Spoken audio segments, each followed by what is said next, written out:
South কলকাতার প্যান্ডেল। এটা বাদামতলার প্যান্ডেল আর মা দুর্গা বাদামতলার। তারপর গেছিলাম ছেষট্টি পল্লীতে। ছেষট্টি পল্লীর প্যান্ডেল এটা খুব সুন্দর করেছে।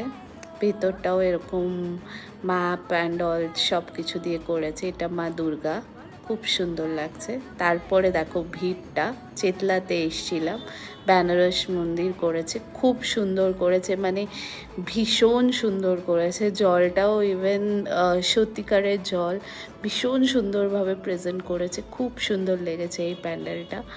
তারপর এইটা হচ্ছে ওদের ভিতরে সেট আপটা করেছে এরকম, খুব সুন্দর লাগছে এটা মা দুর্গাটা। তারপরে গেছিলাম সুরুচিতে। সুরুচির এইরকম প্যান্ডেলটা খুব সুন্দর লাগছিল, পুরোনো দিনের সব কিছু ওরা তুলে ধরেছিল। আর এটা হলো সুরুচির মা দুর্গা।